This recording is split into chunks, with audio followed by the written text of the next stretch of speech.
Hello friends, आज का class जो हमारा होने जा रहा है वो है 20 एमसीक्यू, जिसमें जो है फिजिक्स, केमिस्ट्री, बायो, ये जो क्लास 10th के हैं, तीनों से इंपॉर्टेंट सेलेक्टेड कुछ क्वेश्चंस, 20 क्वेश्चंस मैंने लाया है एमसीक्यू, और ये सभी इंपॉर्टेंट हैं।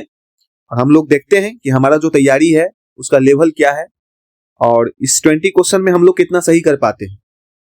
तो इससे क्या होगा कि हमारे जो एग्जाम होने जा रही है, जो कि नेक्स्ट मंथ फरवरी में स्टार्ट होगी, 16 या 17 फरवरी से जो है स्टार्ट होने जा रही है, तो आपके तैयारी का जो है क्या लेवल है वो पता चलेगा, स्तर क्या है वो पता चलेगा। तो 20 क्वेश्चन जो है साइंस का है। तो आइए शुरू करते हैं हम लोग।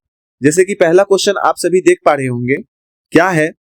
पौधों में भोजन बनाने की प्रक्रिया को कहते हैं श्वसन, प्रकाश संश्लेषण, पाचन, उत्सर्जन। क्या कहते हैं? इसका क्या है राइट आंसर? जल्दी से बताइए। पौधों में भोजन बनाने की प्रक्रिया को क्या कहते हैं? श्वसन कहते हैं, प्रकाश संश्लेषण कहते हैं, पाचन कहते हैं, उत्सर्जन कहते हैं। क्या कहते हैं? पौधे में जो भोजन बनाने की जो प्रक्रिया है, तो आपके सामने 4 ऑप्शन है ना? इस 4 ऑप्शन में से क्या करेक्ट ऑप्शन है? जल्दी से इसका चयन कीजिए। तो उम्मीद करते हैं कि आप सभी ने इसका सेलेक्ट आंसर जो है कर लिया होगा। तो राइट आंसर जो होगा, आइए देखते हैं। हम सभी जानते हैं पौधे में भोजन बनाने की प्रक्रिया को जो कहा जाता है प्रकाश संश्लेषण कहा जाता है। तो जिन सभी ने ऑप्शन नंबर बी को चुना है उन सभी का करेक्ट आंसर है। तो हम उम्मीद करते हैं आप सभी भी बी ऑप्शन को चुना है। नेक्स्ट क्वेश्चन को हम लोग देखते हैं। नेक्स्ट क्वेश्चन क्या कह रहा है? मानव रक्त का रंग लाल क्यों होता है? मानव रक्त, ह्यूमन ब्लड का कलर रेड क्यों होता है? ऑक्सीजन के कारण, हीमोग्लोबिन के कारण, जल के कारण, कार्बन डाइऑक्साइड के कारण। मानव रक्त का रंग लाल क्यों होता है? ऑक्सीजन के कारण, हीमोग्लोबिन के कारण, जल के कारण, कार्बन डाइऑक्साइड के कारण। किसके कारण होता है मानव रक्त का रंग लाल? जल्दी से बताइए। हम उम्मीद करते हैं कि आप सभी ने इसका सही आंसर चुन लिया होगा। आइए इसका राइट आंसर देखते हैं। हम सभी जानते हैं मानव रक्त का रंग लाल जो होता है वो हीमोग्लोबिन के कारण होता है। किसके कारण होता है? हीमोग्लोबिन के कारण होता है ना? आरबीसी जो होता है, रेड ब्लड सेल, उसमें क्या होता है हम सभी जानते हैं। हमारा जो रक्त का रंग है ना, लाल रंग क्यों है? क्योंकि हीमोग्लोबिन है। हीमोग्लोबिन के कारण ही रक्त का रंग लाल होता है, और श्वसन वर्णक इसीलिए इसे कहा गया है। और ऑक्सीजन को जोड़ करके यही हीमोग्लोबिन हमारे कोशिकाओं तक पहुंचाता है ऐड करके। तो आप सभी ने भी ऑप्शन नंबर बी को चुना है। नेक्स्ट क्वेश्चन जो है बहुत ही आसान क्वेश्चन है। अम्ल का स्वाद कैसा होता है?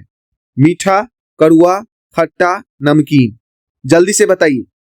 और आप सभी ने इसका सही आंसर चुन लिया होगा। तो अम्ल का जो स्वाद होता है हम सभी जानते हैं खट्टा होता है। तो ऑप्शन नंबर सी जो है इसका करेक्ट आंसर है।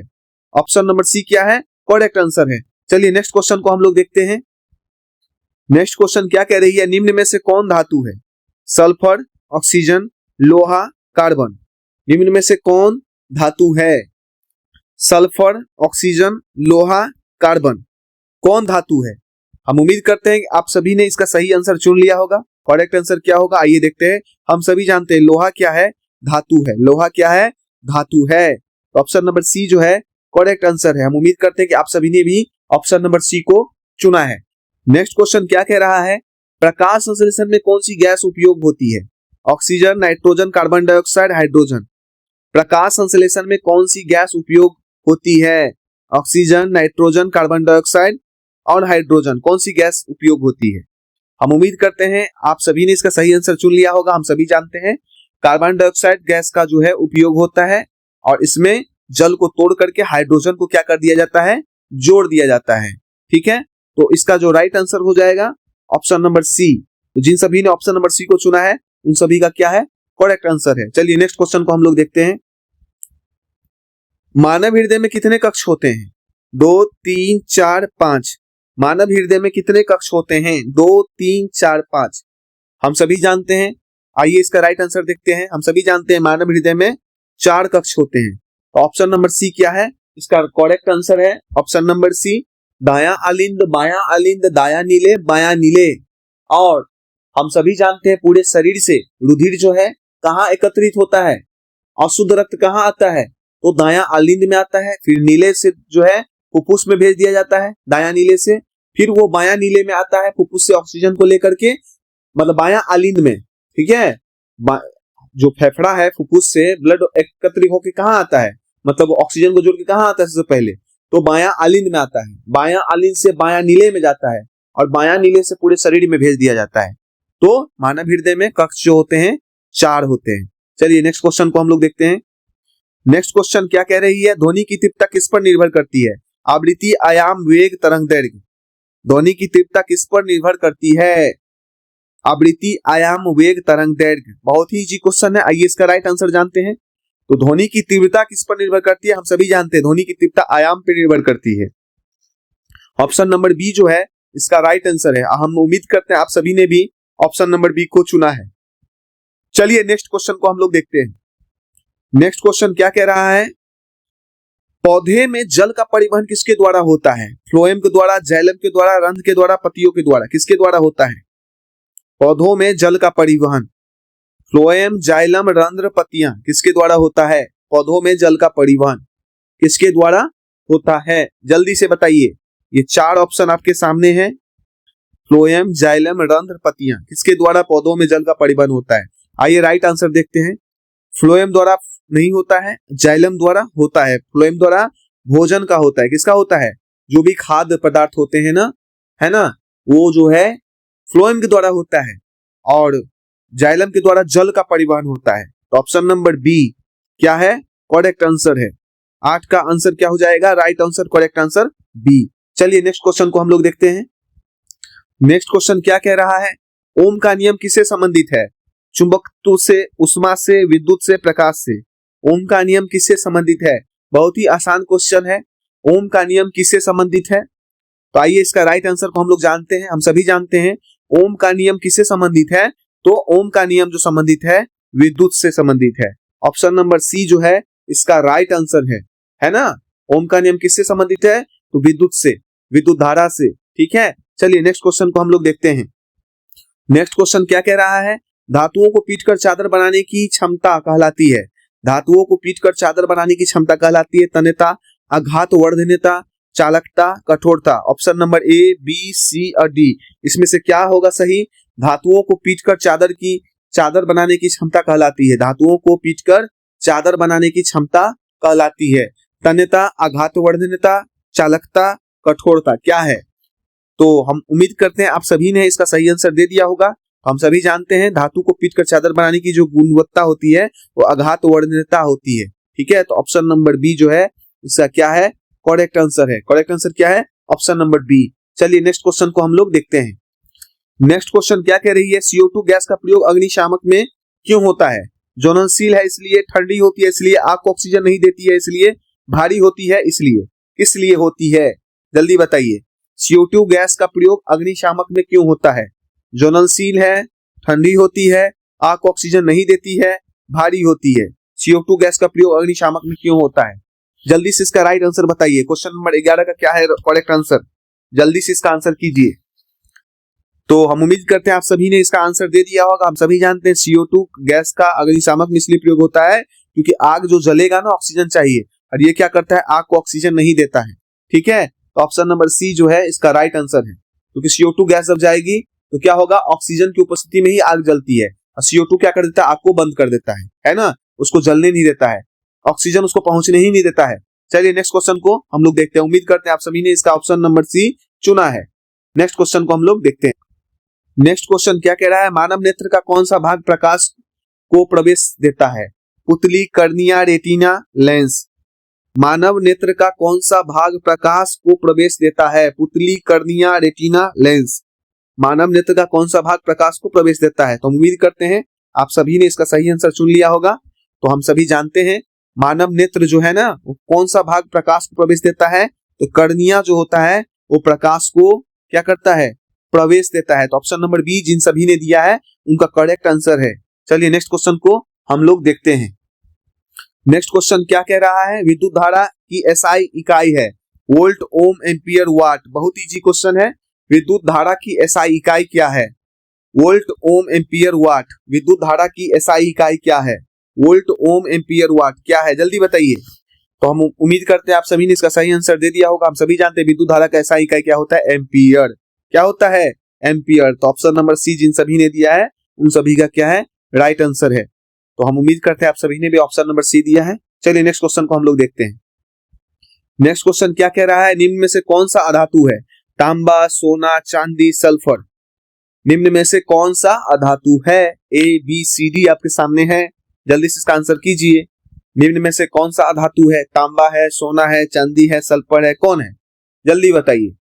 निम्न में से कौन सा अधातु है, अधातु की बात कर रही है, निम्न में से कौन सा अधातु है। तो आइए इसका राइट आंसर जानते हैं हम लोग। ये जो तांबा है ये भी धातु है, कॉपर, सोना है ना, AuAg, ये दोनों क्या है, धातु है। सल्फर की अगर बात करें ये क्या है, अधातु है। पूछा क्या गया है, निम्न में से कौन अधातु है, तो ऑप्शन नंबर डी क्या है, राइट आंसर है। तो हम उम्मीद करते हैं आप सभी ने भी ऑप्शन नंबर डी दिया है। चलिए नेक्स्ट क्वेश्चन को हम लोग देखते हैं। नेक्स्ट क्वेश्चन में क्या कह रहा है, श्वसन की प्रक्रिया में कौन सी गैस निकलती है, oxygen, nitrogen, carbon dioxide, hydrogen.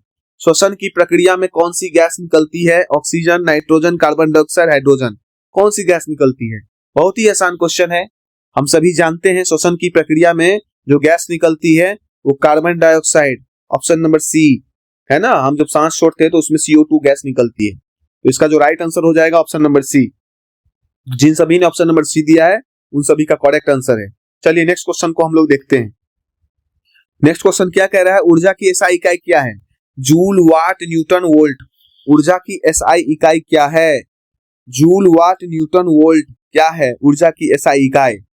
तो राइट आंसर इसका देखते हैं। हम सभी जानते हैं ऊर्जा का कार्य का जो SI मात्रक जो होता है ना, मतलब ऊर्जा का जो SI मात्रक होता है ना, ऊर्जा है ना, तो इसका जो SI मात्रक होता है क्या होता है, जूल होता है। ऑप्शन नंबर ए जिन सभी ने दिया है उन सभी का क्या है, सही है। ऊर्जा का SI मात्रक क्या होता है, जूल होता है। क्लास में हम आपको बताए थे, जब विद्युत धारा हम पढ़ा रहे थे उस टाइम आपको हम सारा ये जो SI मात्रक की बातें हैं मैंने आपको बताया था। तो ऊर्जा का जो SI मात्रक क्या होता है, जूल होता है।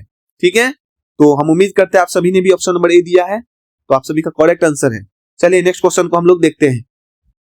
नेक्स्ट क्वेश्चन क्या कह रहा है, मानव शरीर की सबसे बड़ी ग्रंथि, मानव शरीर का सबसे बड़ी ग्रंथि कौन सी है, अग्नाशय, यकृति, थायराइड और पिट्यूटरी ग्रंथि। कौन सी ग्रंथि है सबसे बड़ी, मानव शरीर की सबसे बड़ी ग्रंथि पूछ रहा है। मानव शरीर की सबसे बड़ी ग्रंथि कौन सी है, अग्नाशय, यकृति, थायराइड, पिट्यूटरी, जल्दी से इसका आंसर कीजिए। हम उम्मीद करते हैं आप सभी ने इसका सही आंसर चुन लिया होगा। तो मानव शरीर की सबसे बड़ी ग्रंथि की अगर बात होगा, हम सभी जानते हैं लीवर, जिसे हम यकृत कहते हैं। क्या कहते हैं, यकृत। तो यकृत ऑप्शन नंबर बी।